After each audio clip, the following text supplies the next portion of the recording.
Well, in this video we are going to solve example number 2.6। हम इसमें example number 2.6 को solve करने की कोशिश करेंगे।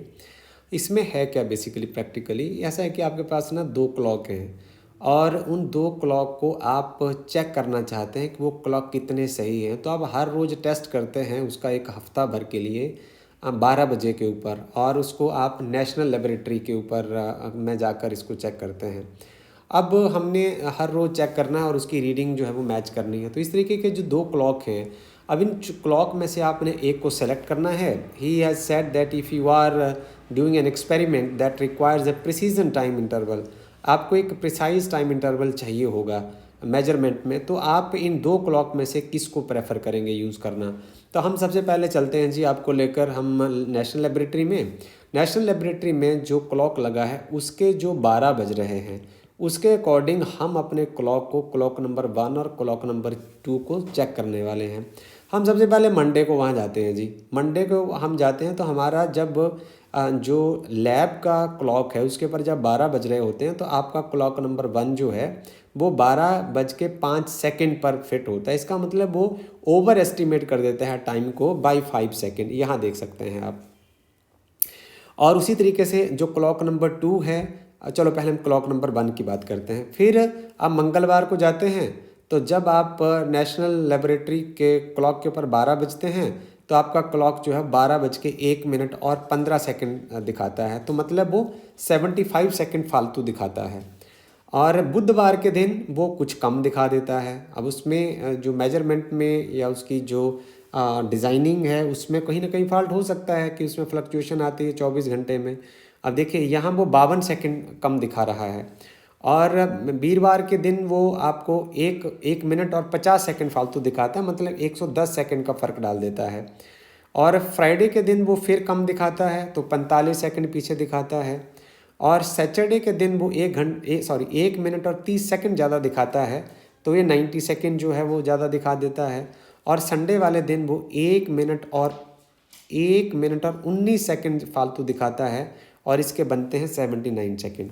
हम ये देखने की कोशिश करें कि वो जो ओवर एस्टिमेट और अंडर एस्टिमेट करता है, तो जब वो अंडर एस्टिमेट करता है तो आपके लिए ये वैल्यू बड़ी इंपॉर्टेंट है। ये देखिए सबसे ज़्यादा जो अंडर एस्टिमेट है वो -52 सेकेंड्स हैं, और सबसे ज़्यादा जब वो ओवर एस्टिमेट करता है तो 110 सेकेंड है।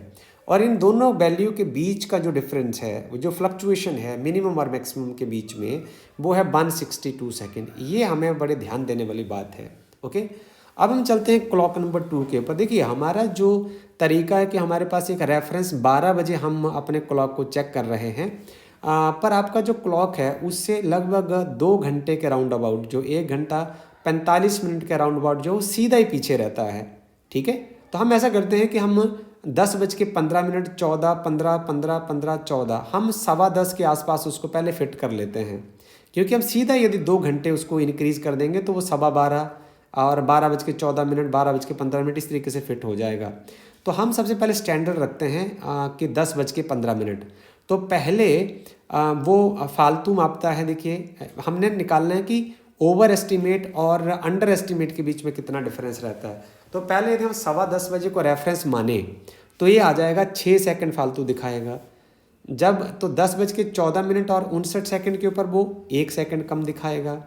और बुधवार के दिन वो क्या करेगा, 18 सेकेंड फालतू दिखाएगा। वीरवार वाले दिन वो 7 सेकेंड फालतू दिखाएगा। शुक्रवार वाले दिन वो 7 सेकेंड कम दिखाएगा। शनिवार वाले दिन वो 24 सेकेंड फालतू दिखाएगा। और संडे वाले दिन जो है वो 11 सेकेंड फालतू दिखाएगा। तो आप यहाँ देखें कि इसमें जब अंडर एस्टिमेशन की बात आती है तो -7 सेकेंड वो कम दिखाता है, और जब ओवर एस्टिमेट की बात आती है तो 24 सेकेंड वो फालतू दिखाता है। तो दोनों के बीच में जो फ्लक्चुएशन है वो 24 -7 ये 31 सेकेंड का इंटरवल का गैप है। इसमें हमारे पास जो स्टैंडर्ड लाइन है मेजरमेंट की वो 12 बजे है। अब देखिए इसकी एक्सप्लेनेशन अब आपको बड़े ध्यान से समझ आने वाली है, आराम से समझ आने वाली है कि the range of variation over the 7 days of observation वो 162 सेकेंड है for the clock 1 and this is 31 second for clock 2। तो क्लॉक 2 के लिए ये 31 सेकेंड है। बात जहाँ तक है कि average reading of clock 1 is much closer, जो एवरेज रीडिंग है ना हमारे क्लॉक की, वो स्टैंडर्ड टाइम के बहुत नज़दीक है, पर उसमें वेरिएशन बहुत लार्ज है। और जो एवरेज रीडिंग क्लॉक 2 की है उसमें गैप ज़्यादा है, बट उसमें वेरिएशन बहुत कम है। तो हम क्या करेंगे, as a matter of zero error is concern, तो हम क्या करेंगे, हम इसकी जो प्रिसीजन को यदि हमने लेना होगा तो उसमें हमारी जो वेरिएशन है वो कम होनी चाहिए। तो वेरिएशन कम होने के चक्कर में हम क्या करेंगे कि हम क्लॉक 2 को ज़्यादा प्रेफर करेंगे, क्योंकि यदि ये कम रीडिंग बता रहा है तो आप वैसे 2 आवर जोड़ लीजिए, जितना वो कम हो तो तब हो जाएगा, बट उसकी जो वेरिएशन है उसमें फॉल्ट ज़्यादा नहीं होना चाहिए। So as the case we will prefer the clock number 2 for our measurements, right? So now we'll go for the another question। हमारे पास जो नेक्स्ट क्वेश्चन है वो बड़ा इंटरेस्टिंग सवाल है, हम इसको पढ़ते हैं। ये बहुत अच्छी आपको जानकारी देगा, बहुत ज़्यादा सुंदर सवाल है, इसको आपको बहुत अच्छे तरीके से समझाया है। और जो NCERT की फैकल्टी है उनका बहुत बहुत तहे दिल से धन्यवाद कि वो इतने अच्छे तरीके से मैनेजेबल वे से बच्चों को समझाने के लिए एक टेक्स्ट तैयार करते हैं। देखिए, we measure the period of oscillation of a simple pendulum. हमारे पास एक सिंपल पेंडुलम है और वो क्या कर रहा है, वो टाइम पीरियड को मेजर कर रहा है। इसमें आप एज ऑब्जर्वर उसकी 5 रीडिंग लेते हैं। तो एक बार आप टाइम T1 जो है 2.63 है, तो फर्स्ट रीडिंग हम साथ साथ में लिखते चले जाते हैं, नहीं तो वीडियो छोटा लंबा बन जाएगा। देखिए, आपकी फर्स्ट ऑब्जर्वेशन है T1 that is equal to 2.63 second. फिर जो T2 जो आपकी सेकेंड रीडिंग है वो है it is equal to 2.56 second. फिर आपकी जो थर्ड रीडिंग है, आप ऑसिलेशन की जो थर्ड रीडिंग आप देख रहे हैं वो है 2.42 सेकेंड। फोर्थ रीडिंग है 2.71 सेकेंड।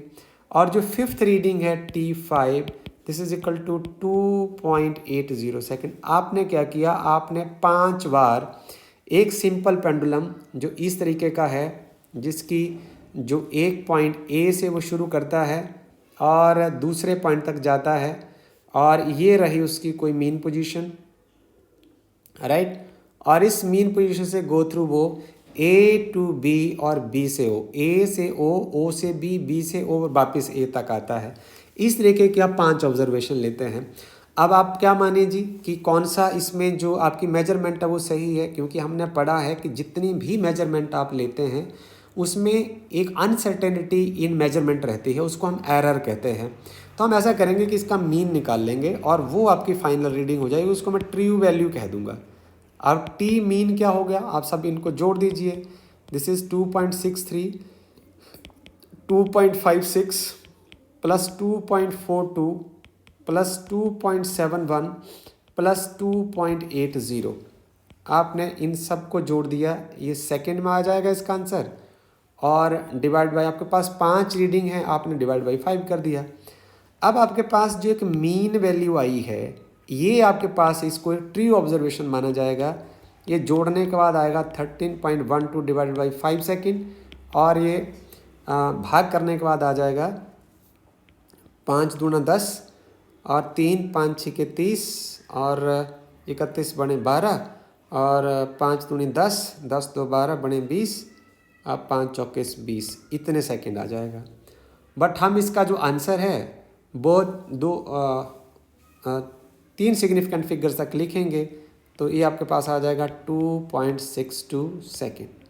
ओके, तो इसको हम कह देंगे कि ये हमारी जी ट्रू वैल्यू है। इसको आपने बड़े आराम से समझना है कि जी इतना एवरेज टाइम लग रहा है एक सिंपल पेंडुलम को ए पॉइंट से लेके बी पॉइंट तक जाने में। अब हम देखेंगे तो हमने जब 5 बार जब इसका टाइम पीरियड को मेजर किया तो गलतियां कहाँ कहाँ हुई, इसके ऊपर ध्यान देना है। तो पहली गलती आपके पास क्या होगी, उसको हम लिखेंगे डेल्टा T1 से। ये गलती क्या थी, आप अपनी फर्स्ट ऑब्जर्वेशन को आप मीन वैल्यू से घटा दीजिए, ठीक है, कि मापा इतना जाना चाहिए था और मापा आपने इतना है, इसको घटा के आपका आंसर आ जाएगा 0.01 सेकेंड। फिर दूसरी जो गलती है वो कितनी थी, वो है 2.56 माइनस 2.62, इसको घटा दीजिए, माइनस ऑफ 0.06 सेकेंड। ओके, फिर आपकी जो तीसरी गलती है वो क्या होगी, डेल्टा T3 दिस इज 2.42 -2.62 और ये आ जाएगा माइनस ऑफ 0.20 सेकेंड आ जाएगी। उसके बाद चौथी गलती आपकी क्या है, it is equal to 2.71 -2.62 second, इसको घटा के आ जाएगा 0.09 सेकेंड। और जो आपकी पांचवी गलती है वो होगी 2.80 में से आप ट्रू वैल्यू घटा दीजिए, ये आपके पास आ जाएगी 0.18 सेकेंड। तो ये रही आपकी गलतियाँ।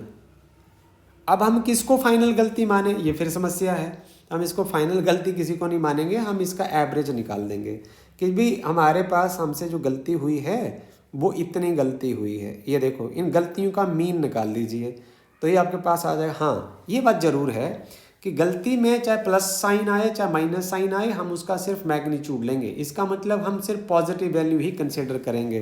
तो आपके पास आ जाएगा डेल्टा T1 जो है ना, वो आएगा 0.01 सेकेंड, और इसका जो मैग्नीट्यूड आप लेंगे तो आ जाएगा 0.06 सेकेंड। इसका थर्ड वैल्यू का मैग्नीट्यूड, गलती का मैग्नीट्यूड लेंगे 0.20 सेकेंड आ जाएगा जी। चौथी गलती का जो मैग्नीट्यूड लेंगे तो वो आ जाएगा 0.09 सेकेंड आ जाएगा जी। और पांचवी गलती का जो मैग्नीट्यूड आप लेंगे तो 0.18 सेकेंड आ जाएगा। अब तो मुझे लगता है कि शायद आपको बहुत आसान लगेगा कि गलती माननी कौन सी है, तो हम सबका एवरेज निकालते हैं, वो मान लेंगे जी कितनी गलती हुई हमसे टोटल। तो ये आपके पास आ गया sum of all this values, this is 0.01 plus 0.06 plus 0.20 plus 0.09 plus 0.18, ये हुई जी आपकी सारी गलतियाँ। और ये आप इसका एवरेज निकाल लीजिए डिवाइडेड बाई 5। तो गलती जो आप मानेंगे वो होगा, ये जोड़ के आ गया 0.54 सेकेंड बाई 5, ये आ गया 0.11 सेकेंड। ओके, सो इतनी गलती हुई जी आपसे, एवरेज हम लेंगे, ठीक है। अच्छा, अब आगे हमने करना है कि यदि हमें रिलेटिव एरर भी निकालना है तो हम इस चर्चा को थोड़ा आगे बढ़ाते हैं। आगे बढ़ाते हुए हम ये देख सकते हैं, देखिए जो हमारी जो अब वैल्यू का आंसर आएगा ना, वो आंसर क्या आएगा। अब हमारे पास हुआ जो मीन वैल्यू हमारे पास आई,